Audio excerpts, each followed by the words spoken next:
Jamie Overton എറിഞ്ഞ ആ പന്ത് സ്റ്റേഡിയത്തിന്റെ റൂഫും കടന്ന് പുറത്തേക്ക് പായുമ്പോൾ ടിം ഡേവിഡ് മൈതാനത്ത് നിന്ന് അതിന് ടാറ്റ കാണിച്ചു. ചെന്നസ്വാമി സ്റ്റേഡിയത്തിന് വെളിയിൽ നിന്നിരുന്ന ഒരു ആരാധകനാണ് ഡേവിഡ് അടിച്ചു പറത്തിയ പന്ത് കിട്ടിയത്. അയാൾ അതുകൊണ്ട് ആഘോഷിക്കുന്ന ദൃശ്യങ്ങൾ പിന്നീട് സോഷ്യൽ മീഡിയയിൽ വൈറലായി. 106 മീറ്റർ സ്റ്റേഡിയത്തിലെ ബിഗ് സ്ക്രീനിൽ ആ മാന്ത്രിക സംഗീതം തെളിഞ്ഞു.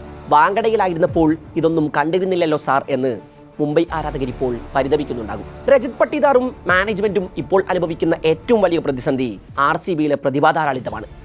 ജേക്കബ് ബേത്തലും വെങ്കടേഷ് അയ്യറും അടക്കം പ്രതിഭകൾ പലരും ബെഞ്ചിലിരിപ്പുണ്ട്. ആരെ മാറ്റിയാണ് ഇവരെയൊക്കെ 11ൽ പ്ലേസ് ചെയ്യേണ്ടത് എന്നാലോചിച്ച് ഒരെത്തും പിടിയും കിട്ടുന്നുണ്ടാകില്ല.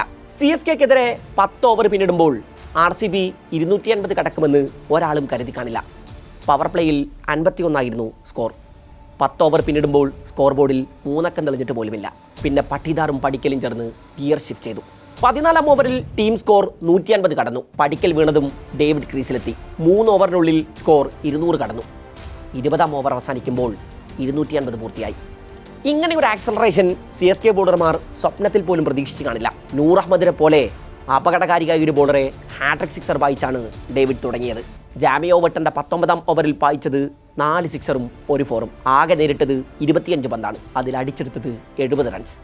ബാറ്റ് വീശിയത് 280 സ്ട്രൈക്ക് റേറ്റിൽ. പായിച്ചത് 8 സിക്സറും 3 ഫോറും. 18ാം ഓവറിൽ അൻഷുൽ കാംബോജിന്റെ ഒരു യോർക്കറിൽ ഡേവിഡിന്റെ ലെഗ് സ്റ്റമ്പ് തെറിക്കുന്നുണ്ട്. പൊടുന്നന സ്റ്റേഡിയത്തിൽ നോബോൾ സൈറൺ മുടങ്ങി. കിട്ടിയ ഫ്രീ ഹിറ്റിനെ നിലം തൊടാതെ അതിർത്തി കടത്തി. പിന്നെ ചിന്നസ്വാമി പൂരപ്പറമ്പായി. പ്രാക്ടീസ് സെഷനുകളിൽ തന്നെ പന്തിനെ അടിച്ച് വെളിയിലിടാനായി ഡേവിഡും ഷെഫേർഡും ചേർന്ന് മത്സരിക്കാറുണ്ടായിരുന്നു. മൈതാനത്ത് ഡേവിഡ് ഇത്ര പെട്ടെന്ന് അത് പ്രാക്ടിക്കലാക്കും എന്ന് കരുതിയില്ല. RCBയിൽ 2 സീസണുകളിലായി ബീസ് മോഡിലാണ് ഡേവിഡ്. ടീം IPL ഹിസ്റ്ററിയിൽ ആദ്യമായി കിരീടമണിഞ്ഞ സീസണിൽ ഫിനിഷർ റോളിൽ ഡേവിഡിൻ്റെ സംഭാവനകൾ വലുതായിരുന്നു. 9 ഇന്നിങ്സുകളിൽ നിന്നായി 185 സ്ട്രൈക്ക് റേറ്റിൽ 187 റൺസായിരുന്നു ഓസ്ട്രേലിയൻ താരത്തിൻ്റെ സമ്പാദ്യം. ഇക്കുറിയും അത് തുടരുന്നതിൻ്റെ സൂചനകൾ ആദ്യ മത്സരങ്ങളിൽ തന്നെ ഡേവിഡ് നൽകിക്കഴിഞ്ഞു. ദേവദത്ത് പടിക്കൽ ഇമ്പാക്ട് പ്ലെയർ റോളിലെത്തി 2 മത്സരങ്ങളിലും അർദ്ധ സെഞ്ചുറി കുറിക്കുന്നു. ടീം 7 കോടി കൊടുത്ത് ഇക്കുറി തട്ടകത്തിലെത്തിച്ച വെങ്കടേഷ് അയ്യരെ എവിടെ പ്ലേസ് ചെയ്യും എന്നതാണ് മാനേജ്മെൻറ്റിനെ ഇപ്പോൾ കുഴപ്പിക്കുന്നുണ്ടാവുക. SRHനെതിരെ 26 പന്തിൽ 61 റൺസായിരുന്നു പടിക്കലിൻ്റെ സമ്പാദ്യമെങ്കിൽ ചെന്നൈക്കെതിരെ 29 പന്തിൽ 50 റൺസാണ് 25കാരൻ അടിച്ചെടുത്തത്. 2 ജയങ്ങളിലും നിർണായക സംഭാവനകൾ.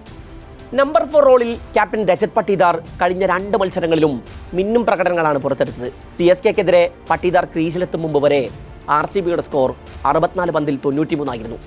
അതിനുശേഷം ടീം സ്കോർ ബോർഡിൽ ചേർത്തത് 56 പന്തിൽ 157 റൺസ്. മിഡിൽ ഓവറുകളിൽ പട്ടീദാറിൻ്റെ ഡൊമിനൻസ് തുടരുന്നു.